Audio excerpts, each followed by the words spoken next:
파평산 전투는 북한군 203 전차연대의 지원을 받은 최광 소장의 북한군 1사단 예하 3연대와 김익렬 대령의 국군 1사단 13연대 그리고 육군사관학교 교도대가 6월 25일부터 26일까지 이틀간 벌인 공방전입니다.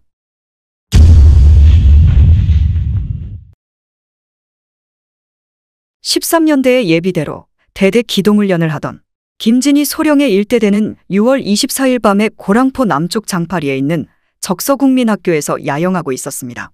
6월 25일 오전 4시 30분 고랑포 방면에서 들려오는 포성으로 인해 야전막사에서 자고 있던 장병들이 한두 명씩 깨어났고, 대대장 김진희 소령도 막사에서 포성을 듣고 괴뢰군들이 또 시작하는구나 하고 생각하면서 대대 참모들을 불러 포격 상황을 연대에 알아보게 했습니다. 그러나 연대와의 유무선 통신이 여의치 않자 대대장은 즉시 통신대로 하여금 유무선을 소통시키도록 지시하고 각 중대의 아침 식사 후 즉시 행동을 개시할 수 있도록 하라는 준비 명령을 내렸습니다. 얼마 뒤에 포성이 아주 가깝고 치열하게 들리자 대대장은 각 중대에 연락병을 보내 대대 외곽 초소로 하여금 북쪽에 대한 감시를 철저히 하라 는 지시를 내립니다. 이로부터 얼마 뒤 북쪽에서 많은 병력이 내려온다는 보고가 초소로부터 접수되었습니다. 대대장은 수경지 뒤편 언덕에서 피아를 구분할 수 없는 한 집단의 남하를 목격했는데, 잠시 후 그들의 선두에서 인공기를 든 자를 발견하고 북한군의 남침임을 확인한 대대장은 현 상황하에서 무엇보다도 진지점령이 급선무라 판단하여 즉각 각 중대장을 집합시켜 전투명령을 하달했습니다. 각 중대를 진지에 투입한 후 연대와의 통신소통이 계속 늦어지자 통신병으로 하여금 수경지 옆 전신주에 오르게 하여 전화선으로 보이는 선에다가 전화기를 연결시켜 몇 번 신호를 보냈는데 뜻밖의 문산우체국이 나오자 대대장은 교환 책임자에게 지금 북한군이 공격 중이니 1대대 진지의 탄약을 긴급히 추진해 달라는 내용을 연대본부에 전해달라 고 말하고 선행한 중대의 뒤를 따라 진지로 이동했습니다. 연대로부터 탄약 보급을 받은 1대대가 장병들에게 탄약 분배를 완료한 시각은 오전 10시 30분 무렵이었습니다. 이때 고랑포 지역으로부터 침공한 것으로 보이는 대대 규모의 북한군이 1대대 정면으로 공격하기 시작했습니다. 북한군은 파평산 전방의 덕천리 일대에서 산계한 후 1대대 진지 앞을 가로지르는 310번 도로를 횡단하여 5일선인 3중대와 중앙일선인 1중대 정면에 소총사격을 가하면서 동서로 흐르는 소하천으로 접근하기 시작했습니다. 1중대 측후방에 위치한 대대관측소에서 이를 지켜본 대대장 김진희 소령은 무전기로 적이 소하천을 건너올 때까지 사격을 억제하라는 지시를 내리는 한편, 옆에 있던 중화기중대장 김옥산 대위와 육포병대대 3포대 관측장교에게 즉각 차단 사격을 가하도록 명령했습니다. 대대 방어선 정면으로 몰려오는 북한군에 대해 105mm 곡사포와 81mm 박격포가 집중포격을 가하자 북한군은 대오를 흐트러뜨리면서 소하천 남한으로 몰려들었습니다. 이 소하천은 대대 화력계획에 의한 탄막지대였던 관계로 각 중대는 60mm 박격포로 북한군을 타격했으며, 집중포격에 간신히 살아남은 북한군이 탄막을 피해 제방을 기어오르자 각 중대의 직사화기가 일제히 불을 뿜었고 생존한 일부 북한군은 덕천리 방향으로 도주했습니다.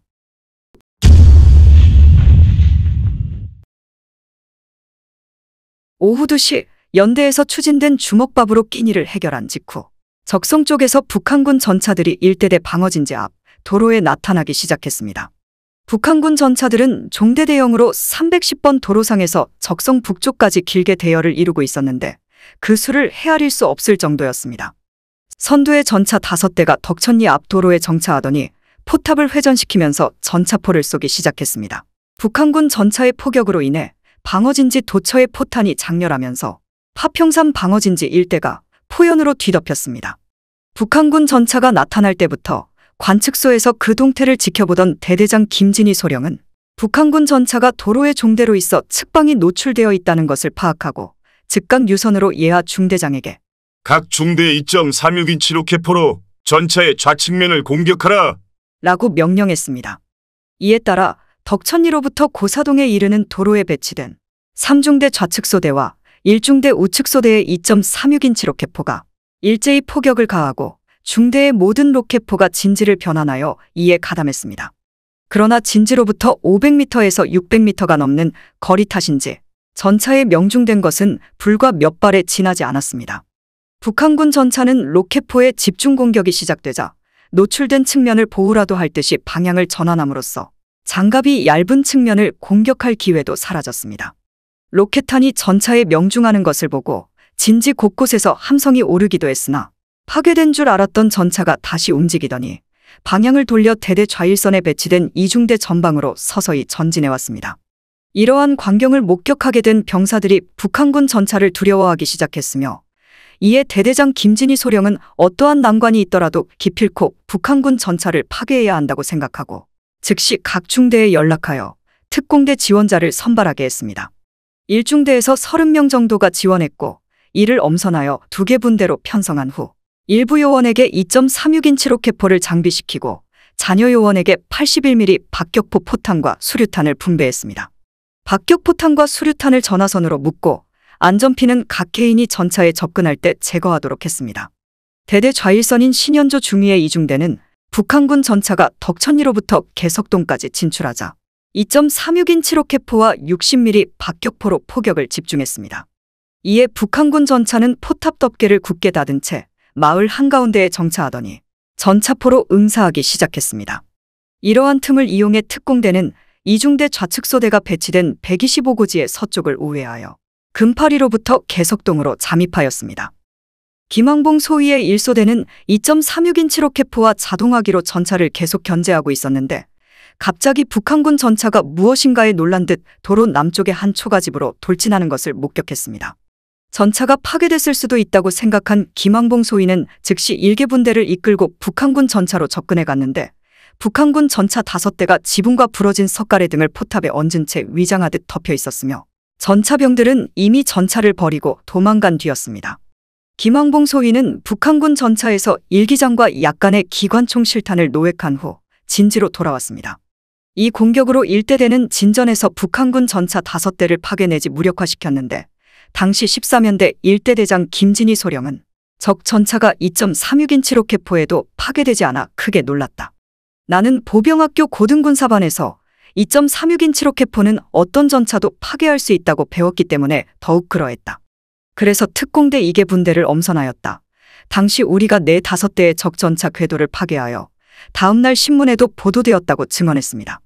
그 후에도 북한군의 후속 전차가 대대 전면에 출현하여 진지의 병사들 중 일부가 다시 나타난 전차를 보고 크게 동요하는 빛을 보였으나 대대장이 진지를 떠나는 자는 직결 처분한다 라고 강조함으로써 정상을 되찾았습니다. 후속하던 전차는 앞서 파괴된 전차의 길이 막혀 되돌아갔습니다. 얼마 뒤 대대 규모의 북한군이 다시 덕천리와 개석동 북쪽의 무명고지 사이에서 상계한 뒤 공격을 재개하였습니다. 이들은 310번 도로 북쪽에서 2개 제대로 양분하여 한 제대는 덕천리로부터 310번 도로를 횡단하여 대대 우일선 3중대와 중앙의 1중대 쪽으로 몰려왔고 다른 제대는 개석동 북쪽의 무명고지 동단으로부터 좌일선 2중대 전면 개석동 마을로 공격하는 것이었습니다. 이에 대대는 연대 지원포병인 3포대와 2포대의 화력 지원을 받아 30분 만에 도로 북쪽으로 격퇴시켰습니다. 대대 정면의 북한군은 도로와 소하천을 건너자마자 무명고지를 점령했습니다. 대대는 무명고지에 북한군에게 사격을 가하고 연대에 대대 우측방에 대한 어무 포격을 요청했습니다. 이 무렵까지도 대대 우측방의 357고지는 가용 병력이 없어 비워둔 상태였습니다.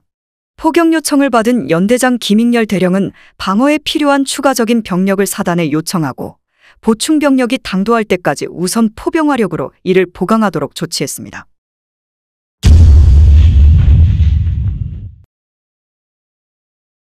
(13년대) 이대대는 비상소집으로 집결하는 병력을 순차적으로 전방에 투입하고 있었는데 오전 10시 40분이 지나자 한 무리의 북한군 기마대가 장파리로부터 강변 1번 도로를 따라 삼거리 쪽으로 남하하는 것을 발견하고 가까이 오기까지 기다렸다가 대전차포 중대의 57mm 대전차포로 포격을 시작하자 이들은 뒤도 돌아보지 못한 채 북쪽으로 도주했습니다.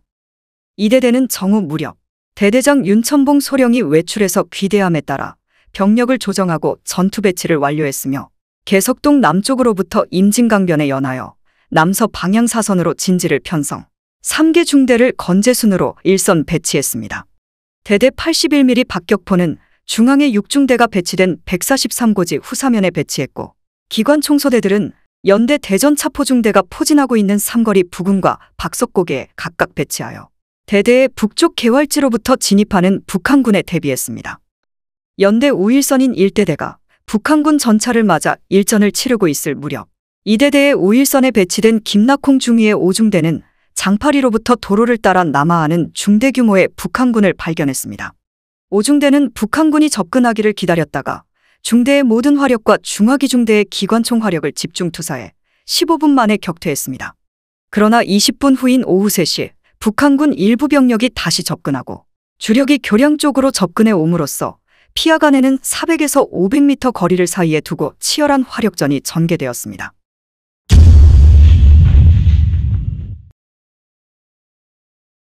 (1950년 6월 25일) 새벽 13년대 주번사령인 정보주임 최혁기 소령은 3대대로부터 접촉 상황을 보고받자 즉각 부대 앞 숙소에 있는 작전주임 최대명 소령에게 알렸습니다. 연대장 김익렬 대령은 외출 중이었고 부연대장 김진권 중령은 보병학교에서 교육을 받고 있었으므로 주무참모인 작전주임 최대명 소령에게 먼저 연락을 취한 것입니다. 최대명 소령은 연대 상황실에 들어서자마자 전 유무선망을 동원하여 연대 비상을 하달하고 사단 및 인접 연대와도 상황을 교환하여 북한군의 전면 남침을 확인했습니다. 최대명 소령은 3대 대장 유재성 소령에게 적을 지연시키면서 계획된 집결지로 철수하라고 지시하고 이대대는 외출 및 휴가 중인 장병들을 귀대 즉시 진지에 투입시키되 우선 잔류병력으로 진지를 점령하도록 지시했습니다. 훈련 중인 1대대와도 뒤늦게 유무선이 개통됨으로써 진지 점령 사실을 확인했습니다. 1대대 및 3대대에 대한 신속한 탄약 보급을 군수주임 길충광 대위에게 지시하고 오전 8시경 연대장 김익렬 대령이 귀대하자 상황을 보고합니다. 보고를 받은 연대장은 이를 사단장에게 보고한 후 주진지의 병력 배치 상황을 알아보기 위해 작전주임을 대동하고 전방으로 이동했습니다. 연대장 김익렬 대령 일행이 임진강변의 37번 도로를 따라 화석동 북쪽 4.3km 지점의 박석고개를 넘어섰을 때 북한군 포탄이 그 일대에 구축된 이대대 진지와 도로변에 산발적으로 떨어지기 시작했는데 지프가 금파리 북쪽의 개석동에 이르러서는 북한군의 포격이 심해 더 이상 앞으로 나갈 수 없었습니다. 이에 차량을 뒤로 돌려 박석고개 북쪽 삼거리에 와서 도로를 따라 종심 배치된 57mm 대전차포중대의 전투태세를 점검하고 연대로 돌아왔습니다. 화석동에 위치한 연대본부는 6월 25일 오전 인사주임 한순만 대위로 하여금 백석동에 전술지휘소를 설치하게 하였고 오후 2시에 지휘소 요원이 이동함으로써 지휘소가 개소되었습니다. 이 전술지휘소는 13연대의 방어계획상 미리 예정된 곳이었습니다. 일몰 무렵 1사단장 백선엽 대령이 연대지휘소에 들려 야간 방어책을 검토한 뒤 돌아갔습니다. 해가 넘어가자 피하 포병의 요란 사격과 함께 연대의 전 정면에서는 밤새도록 사격전이 전개되었습니다.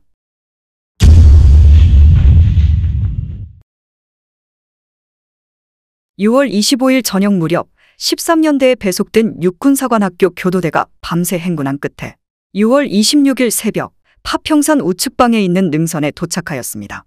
김응용 소령의 육군사관학교 교도대는 잠시 휴식을 취한 다음 357고지를 점령하기 위해 출발했으나 중턱 부근에서 북한군의 사격을 받고 멈추게 됩니다. 북한군이 밤사이에 고지를 차지한 것으로 판단하고 육군사관학교 교도대는 고지 서쪽에 솟은 무명고지를 점령했습니다. 이 무명고지는 357고지와 연결된 능선으로 1km 정도 떨어져 있었습니다. 날이 밝기 시작하자 북한군은 상대적으로 유리한 위치에서 공격을 재개하였는데 피하간의 사격전이 치열하게 전개되는 과정에서 북한군의 총탄이 육군사관학교 교도대 서측방에 위치한 1대대의 우측방에 쏟아지자 1대대는 육군사관학교 교도대가 철수한 것으로 판단하고 북한군을 향해 맞대응 사격을 하면서 아군끼리 총격전을 벌일 뻔한 사태가 발생했습니다. 다행히 육군사관학교 교도대가 배치된 무명고지가 1대대 측후방에 있어 아군끼리의 총격전은 면할 수 있었습니다. 육군사관학교 교도대는 북한군의 감제하에 있어서 한 걸음도 움직일 수가 없었으며 금곡으로부터 교도대 진지 직후방 1km까지 추진된 전남식 중위의 2포대 105mm 곡사포 2문의 포격 지원으로 겨우 진지를 지탱하고 있었습니다. 6월 26일 정오 무렵 북한군 1개 중대가 357고지 남쪽으로 우회하여 측후방을 공격하자 육군사관학교 교도대는 더 이상 버티지 못하고 분산되었습니다. 육군사관학교 교도대가 분산된 상태에서 추격해오는 북한군에 쫓기느라 포병을 엄호하지 못하게 되자 이 포대는 105mm 곡사포 2문을 포기할 수밖에 없게 됩니다. 육군사관학교 교도대는 교도대장 김응용 소령이 실종되고 중대장 김철수 대위가 전사하자 중대 선임장교 최재균 중위가 수습된 병력을 이끌고 사단 최우저항선인 봉일천으로 철수했습니다. 이 포대장 전남식 중위는 포를 잃은 자책감으로 봉일천으로 나오는 도중 수류탄으로 자폭한 것으로 알려졌습니다.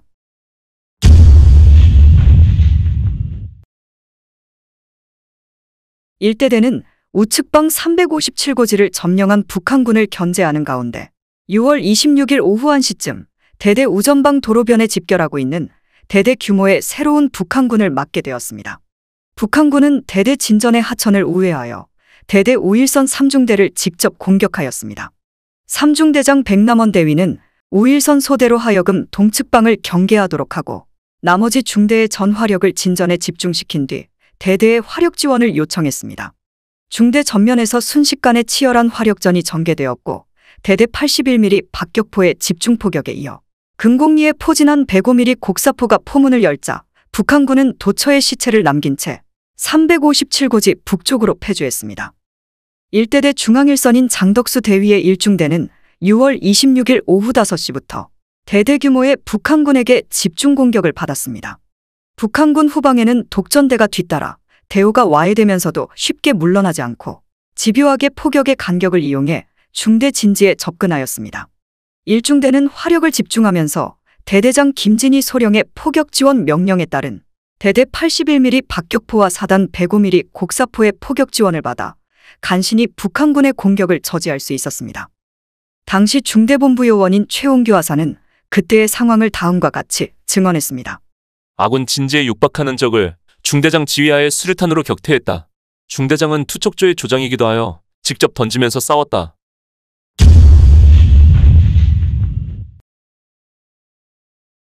(13년대) 일대대는 방어선으로 진입한 북한군을 힘들게 물리쳤으나 곧 또 다른 북한군이 좌측 신현조 중위의 2중대 정면을 공격하고 좌인접 13년대 2대대의 금파리 지역으로 침투한 북한군이 협공을 하자 일대대는 더 이상 버티지 못하고 진지의 일부가 피탈되는 상황에 처하게 됩니다. 일대대로부터 상황을 보고받은 연대장 김익렬 대령은 작전주임 최대명 소령과 연대의 우측방 방어책을 수기한 후 연대 직할대 병력을 동원하기로 하고 보병학교에서 원대 복귀한 전 헌병대장 유중수 대위에게 연대 직할대 병력으로 2개 중대를 편성하여 출동하도록 지시했습니다. 일대대는 일몰 무렵 연대본부에서 증원받은 유중수 대위의 직할대를 금곡리 북쪽 2.5km 능선에 배치하여 연대 측후방을 경계토록 했습니다. 우일선 일대대가 공격을 받은 시간에 좌일선 2대대도 전차를 앞세우고 고랑포 쪽에서 임진강을 도하한 대대 규모 이상의 북한군으로부터 공격을 받았습니다. 장파리와 개석동 방면에서 도로를 따라 대대의 중앙을 공격해온 북한군을 막기 위해 교차로에 배치된 57mm 대전차포와 함께 보유화력을 집중 투사했으나 북한군 전차가 57mm 대전차포탄을 튕겨내며 진지 앞으로 계속 돌격해오자 대전차포 중대는 방어선 뒤로 철수하게 됩니다. 북한군 전차가 철수하는 대전차포를 박석고개까지 추격하면서 포격을 가하자 예기가 꺾인 병사들이 대우를 이탈해 분산되기 시작하면서 우인접 일대대와의 사이에 커다란 돌파구가 형성되었습니다. 13년대의 전투 상황을 주시하고 있던 사단장 백선엽 대령은 13년대의 병력 피해를 최소화하고 좌일선 11년대의 고립을 우려해 최우저항선으로 철수하라는 명령을 내립니다.